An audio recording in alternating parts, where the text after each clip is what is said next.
गांजाची एक मोठी कन्साइनमेंट ओरिसातील कोरापूट येथून पुण्याला म्हणजे महाराष्ट्रात येणाऱ्या अशी एक स्पेसिफिक इन्फॉर्मेशन पुणे कस्टम विभागाला मिळाली. त्या माहितीवरून पुण्यातल्या कस्टम अधिकाऱ्यांची एक टीम सोलापूरला डिप्लॉय केली गेली आणि ज्यावेळी ही कन्साइनमेंट एका आयशर ट्रकमधून कर्नाटकातून महाराष्ट्रात येत होती त्यावेळी सोलापूर जवळ तिला इंटरसेप्ट करण्यात आलं. या ट्रकमध्ये जेव्हा ती पाहण्यात आली तेव्हा एक कव्हर कन्साइनमेंट त्याच्यात होती. ही ऑर्गॅनिक मॅन्युअरची कन्साइनमेंट होती आणि त्या कन्साइनमेंटच्या खाली त्या कन्साइनमेंटच्या पोत्यांच्या खाली जेव्हा बघण्यात आलं त्यावेळी त्याच्या खाली गांजाची अनेक पोती दडवलेली सापडली. ही सगळी गांजाची पोती जेव्हा सेपरेट केली गेली आणि त्याचं वजन करण्यात आलं ते जवळपास 881 किलो गांजा सापडला. त्याची आंतरराष्ट्रीय डोमेस्टिक मार्केटमध्ये त्याची किंमत साधारणतः 2.20 कोटी 2,20,00,000 एवढी आहे. आणि याच्याबरोबर एक व्यक्तीला ज्याचा हा गांजा होता आणि जो गांजा घेऊन येत होता ओरिसाहून त्याला अटक करण्यात आलेली आहे. तर कुठून कुठे चाललेली होती ही ओरिसातल्या कोरापूटहून येऊन निघून ही महाराष्ट्रात सोलापूर जवळ येत होती. कोण व्यक्ती आहे ज्याला सुधीर चव्हाण नावाचा आरोपी आहे ज्याला या कन्साइनमेंट बरोबर अटक करण्यात आली. याचं वय साधारणतः 32 आहे आणि हा नरसिंगपूरचा रहिवासी.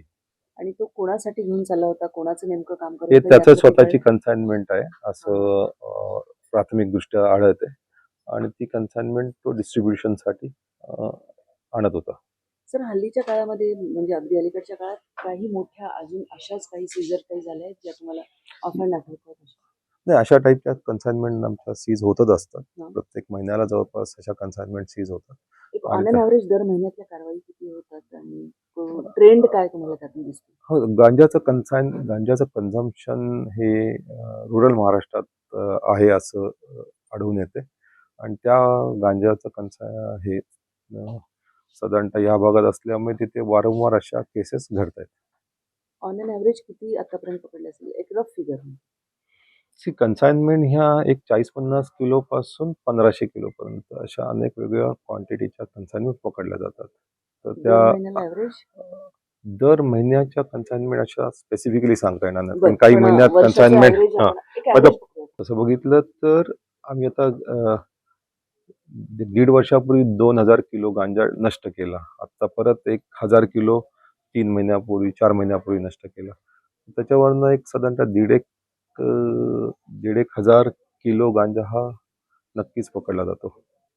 आणि प्रामुख्याने कुठल्या राज्यातून येतो आणि महाराष्ट्रात शेती कुठे आहे असं काही? महाराष्ट्रात शेतीत एक छोटीशी एक आम्हाला ज्याच्यात गांजाचं कल्टिवेशन होतं एक तशी केस आढळून आली.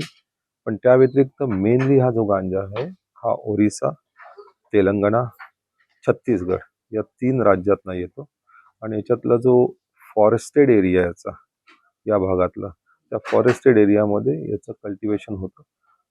त्यातला भाग आधी नक्षलाईट प्रभावाखाली होता, काही भाग बस्तर वगैरे या भागातला आणि तिथून हा कन्साइनमेंट हा इनॲक्सेसिबल एरिया आहे आणि या भागातनं इथे कल्टिवेट होतं आणि तिथून हे कल्टिवेशन तिथून हे मटेरियल भारतभर जातं. साधारणतः जेव्हा अशा पद्धतीची कन्साइनमेंट इथून पकडली जाते आणि तिचा ओरिजिनल सोर्स कळतो तेव्हा SOP काय आहे की तुम्ही तिकडे अलर्ट करता कुठून आली आहे, काय आली आहे आणि त्याबद्दल म्हणजे हे करता? हां, अर्थातच जेव्हा पकडली जाते कन्साइनमेंट तर ज्या भागातून निघाले त्या भागात तपास होतो. त्या भागात कुठून आले, कोणी दिले, त्या व्यक्तीला आयडेंटिफाय करता येतंय का. बऱ्याच वेळा ती देताना सुद्धा मध्ये लेयर्स ठेवल्या जातात. म्हणजे डायरेक्टली जो व्यक्ती देणार आहे तो मध्ये डायरेक्ट भेटत नाही, त्याचे एजंट असतात. ते एजंट पण ती आणखीन एका मध्ये काय म्हणतात एक लेअर तयार करतात. त्यामुळे बरेच वेळा त्या सोर्स माणसाबद्दल पोहोचणं सुद्धा थोडं अवघड असतं.